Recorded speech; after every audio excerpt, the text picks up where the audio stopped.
সবাইকে আবারও একটি পরবর্তী ব্লগে আপনাদের স্বাগত জানাই। আজকে বানাবো আলু পোস্ত। এটা হচ্ছে পেঁয়াজ, এটা আদা রসুন কুচি করা আছে, এটা পোস্ত, এটা গোটা কাঁচা লঙ্কা, একটা গোটা টমেটো, আর এটা হচ্ছে নারকেল পুড়িয়ে দুধ বের করা আছে, নারকেলের দুধ।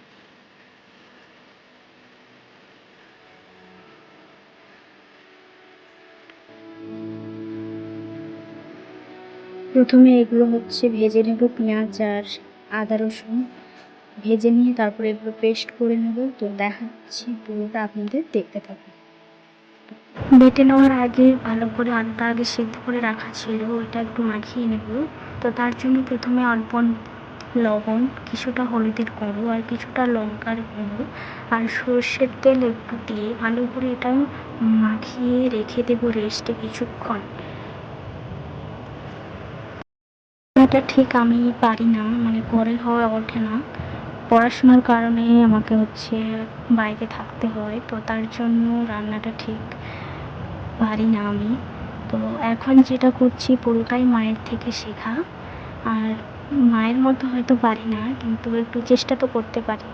তো তার জন্য আলু পোস্ত বানানোর জন্য প্রথমে কড়াইতে তেল দিয়ে যা যা আছে পেঁয়াজ কুচি, রসুন, আদা কুচি, লঙ্কা আর টমেটো এগুলো ভালো করে ভেজে নিয়ে মিক্স করে নেব।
আমি যেটা করব, কড়াইতে একটু অল্প তেল দিয়ে কিছুটা জিরে, এলাচ, দারচিনি, লবঙ্গ দিয়ে যেটা মাখিয়ে রাখা ছিল আগে আলুটা, ওইটা এর মধ্যে দিয়ে ভালো করে একটু কষিয়ে নেব।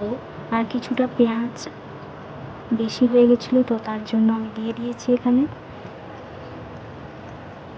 তো দেখতে থাকুন পুরো রেসিপিটা।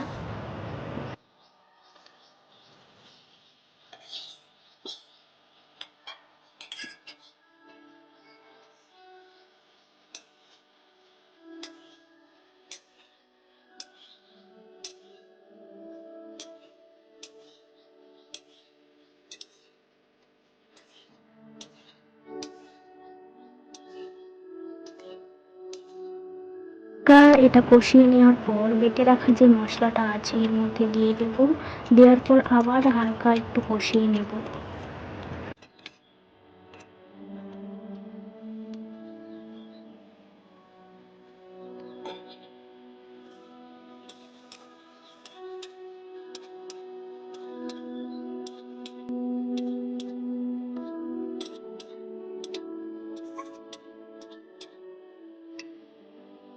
নেওয়ার পর নারকেলের দুধটা এর মধ্যে দিয়ে দেবো।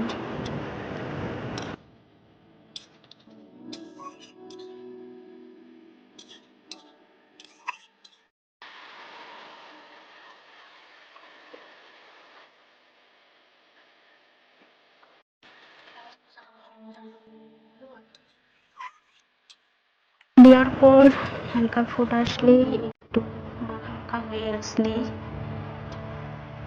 নামিয়ে এর মধ্যে দিয়ে দেব গুঁড়ো মশলা। এটা মা গুঁড়ো করে রেখেছিল মশলাটা, আমি ঠিক জানি না কি এটা, তো দিয়ে দিয়েছি। পর্যন্ত দেখা হচ্ছে পরবর্তী একটি ব্লগে। ভালো থাকবেন।